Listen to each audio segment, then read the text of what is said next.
बुजुर्गों की कहावत है, दूसरे की थाली में घी हमेशा ज्यादा दिखता है। ठीक वैसे ही एक कहावत है, कहते हैं कि अपनी बीवी चाहे कितनी खूबसूरत हो, कितनी सुंदर हो, मगर फिर भी दूसरे की अच्छी लगती है। हमेशा दूसरे की बीवी को देखकर मन मचलने लगता है, प्रभावित होने लगता है, उससे बात करने का मन करता है। कुछ लोग तो हदों को भी पार कर जाते हैं, और आज की कहानी में कुछ ऐसा ही होता है। आज की कहानी में मिलो के हदों को पार कर जाते हैं, और वह लोग कोई ऐसे लोग नहीं होते, एलीट पीपल होते हैं, सभ्य समाज के लोग होते हैं। वह लोग जो कॉलर को वाइड करके खड़ा करके जब चलते हैं, उन्हें लगता है कि वह सभ्य समाज के वे व्यक्ति हैं कि उनका मुकाबला अब किसी से नहीं है।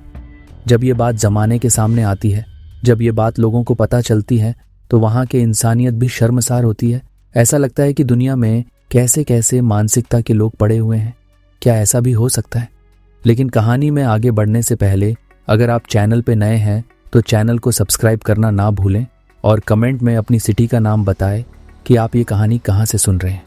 दरअसल ये सच्ची घटना है।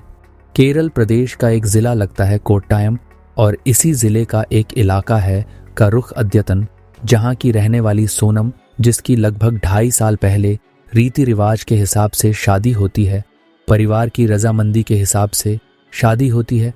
मगर ये सोनम का जो परिवार है वह मिडिल क्लास फैमिली है, और इसकी शादी होती है एक हाई फैमिली में, एक उच्च श्रेणी के लोगों में। शुरुआत के दिन तो उसके बहुत अच्छे जाते हैं, क्योंकि यहाँ पर उसके रहन सहन के स्तर मैं अब इस तरह से पिछले तरीके से बिल्कुल बदल चुका है। बड़े होटलों में जाना, बड़े लोगों से मिलना, बड़ी बड़ी पार्टीज में शामिल होना शुरुआत का दौर था। पति के साथ उसकी बड़ी अच्छी ट्यूनिंग हो रही थी, मगर एक कमी थी जो उसे हमेशा खलती थी। उसका पति उसके साथ अननेचुरल संबंध बनाया करता था, जो उसे बिल्कुल भी पसंद नहीं था। नेचुरल संबंध बनाने के लिए हमेशा तैयार रहती थी, मगर अननेचुरल संबंध के लिए, और ऐसे संबंध आज शायद पाश्चात्य संस्कृति में एक आम बात है। ऐसे समय जब उसका पति उसके साथ बनाया करता था तो उसे बुरा लगता था।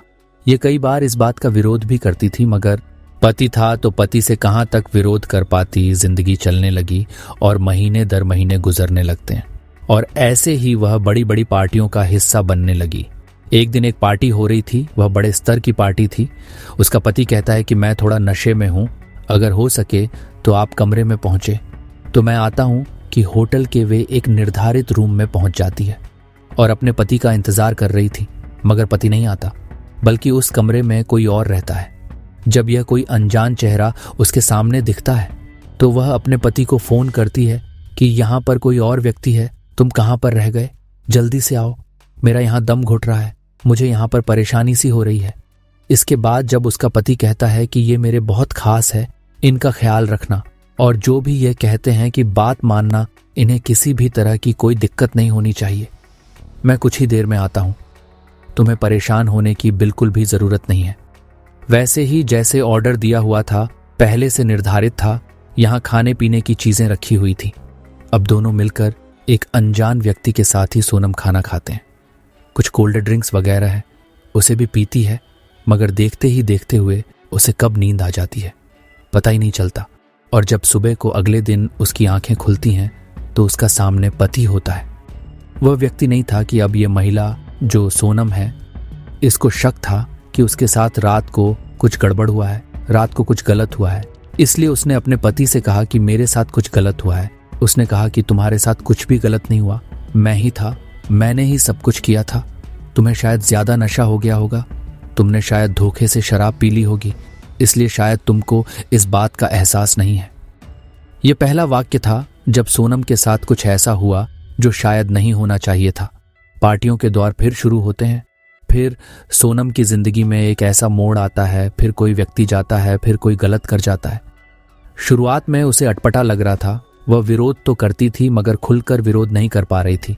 और इन 2 साल में कम से कम 9-10 बार से ज्यादा बार उसके सामने ऐसे वाक्य आए जो उसे दूसरे लोगों के साथ भी वही सब करना पड़ा जो काम वह अपने पति के साथ करती थी। मगर एक दिन उसके अंदर की जो आत्म थी, एक दिन उसके अंदर का जो ज़मीर था, वह जाग जाता है। वह इस बात का खुलकर विरोध करने का फैसला लेती है। कहती है कि अब जिंदगी में ना ऐसा करना है और ना ही किसी को करने देना है। उसके बाद उसने गोपनीय रूप से पुलिस से संपर्क किया और पुलिस से संपर्क करने के बाद एक ऐसी जगह, एक निर्धारित जगह उसने पुलिस को पहले ही बताई जहां पर एक दो नहीं बल्कि 7 जोड़े पहले से ही मौजूद थे। यहां यह 7 जोड़े पहले से ही मौजूद हैं। पुलिस जाती है, ये वाक्य है 9 जनवरी 2022 की रात लगभग 9:30 के आसपास का वाक्य था। एक बहुत आलीशान घर है और उसे आलीशान घर के अंदर 7 अलग अलग कमरों में 7 अलग अलग व्यक्ति हैं और 7 अलग अलग विक्टिम, 7 अलग अलग महिलाएं हैं। और पुलिस जब जाती है, रेड डालती है, तो यहां से सभी लोगों को हिरासत में लेके गिरफ्तार करती है और उनकी आईडी चेक करते हैं। इन लोगों का इन महिलाओं से कोई संबंध नहीं था जो कमरे के अंदर पुलिस को मौजूद मिले थे। मगर पुलिस ने जब अपनी जांच को आगे बढ़ाती है तब पता चलता है कि 7 व्यक्तियों की 7 औरतों से शादी हुई है। मगर यह आपके अंदर जो थे वह अलग अलग पत्नी थे, अलग अलग लोग थे। पुलिस की जांच में यह आता है कि ऐसी बड़ी बड़ी पार्टियां होती हैं, ऐसे ही बड़े बड़े लोग अपनी अपनी पत्नियों को एक दूसरे के साथ शेयर करते थे। शायद सोनम के साथ भी कई साल से यही चल रहा था कि वह जाती तो थी होटल के अंदर, मगर उसका पति नहीं होता था, बल्कि इसको बेहोशी की हालत में उसके साथ कोई और होता था, क्योंकि सोनम इस बात को कभी भी बर्दाश्त नहीं कर रही थी। पुलिस इस मामले की जांच पड़ताल में जुट गई है, कोशिश करती है कि आखिर माजरा क्या है। तो पुलिस को पता चलता है कि टेलीग्राम एक ऐप है, साथ ही मैसेंजर एक ऐप है। उस ऐप के माध्यम से ये लोग पहले चैटिंग करते हैं, फिर उससे बातचीत करना शुरू कर देते हैं। यहां सबसे ज्यादा अगर किसी की जरूरत पड़ी तो वह थी खूबसूरती की जरूरत। जिसकी बीवी जितनी ज्यादा खूबसूरत होती थी, उसकी बीवी की उतनी ही ज्यादा डिमांड भी होती थी। और यहां इस ग्रुप के अंदर 1-2 लोग शामिल हुए थे, बल्कि इसके अंदर लगभग 1000 लोग शामिल थे, जिसमें 1000 लोगों में महिला पुरुष दोनों ही शामिल थे। मगर इसमें से किसी ने भी इस बात का विरोध नहीं किया। विरोध किया तो सोनम ने विरोध किया, जो उसको बिल्कुल भी पसंद नहीं था। ये पाश्चात्य संस्कृति जिस तरह से हम लोगों पर हावी हो रही है, जिस तरह से हम लोगों के साथ ऐसा हो रहा है, वो बिल्कुल भी नहीं।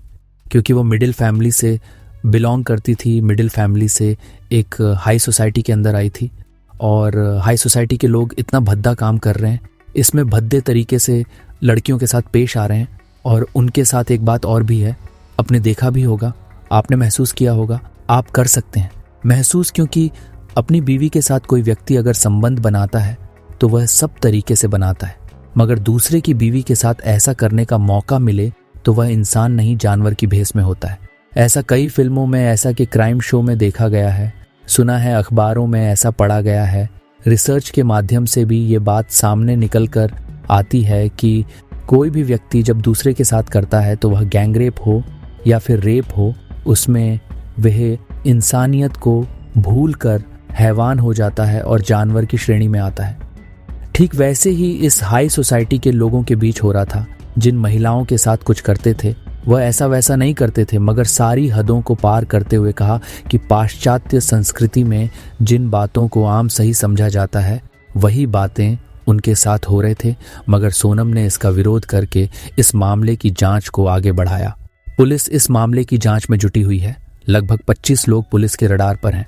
साथ ही टेलीग्राम और मैसेंजर के IP एड्रेस के माध्यम से उन सभी व्यक्तियों की तलाश जारी है। पुलिस का दावा है जो यह है कि इस इलाके के DSP कहते हैं कि जितने भी आरोपी हैं जल्द से जल्द उनको गिरफ्तार करके उनके विरुद्ध कड़ी से कड़ी कार्रवाई की जाएगी। किसी भी आरोपी को किसी भी कीमत पर बख्शा नहीं जाएगा, चाहे इसमें कोई भी व्यक्ति कितना ही रसूखदार क्यों ना हो, कितने ही ऊंचे दर्जे का चुनाव हो। दोस्तों, यदि यह बड़े लोग ऐसा काम कर रहे हैं तो अपने बच्चों को क्या सीख देंगे? इनके बच्चे भी शायद इनसे ज्यादा ही करेंगे, क्योंकि जो हम लोग बोलते हैं, जैसा हम लोग करते हैं, वैसे हमारे बच्चे, हमारे परिवार के, हमारे आसपास के लोग हमें फॉलो करते हैं, हमें देखकर वह आगे बढ़ते हैं। अगर ऐसा ही चलता रहा तो शायद हमारे देश में सभ्य समाज के लोगों की बातचीत की कमी पड़ जाएगी। इसलिए सरकार की, इसलिए कानून की जिम्मेदारी बनती है कि ऐसे लोगों के विरुद्ध सख्ती से, कड़ाई से निपटे और उनके विरुद्ध कड़ी से कड़ी कार्रवाई होनी चाहिए। तो दोस्तों, ये थी आज की कहानी। उम्मीद करता हूँ कि ये आपको समझ आई हो और अच्छी लगी हो। तो लाइक और चैनल को सब्सक्राइब करना ना भूलें। मिलता हूँ आपसे नई कहानी के साथ। तब तक के लिए बाय बाय।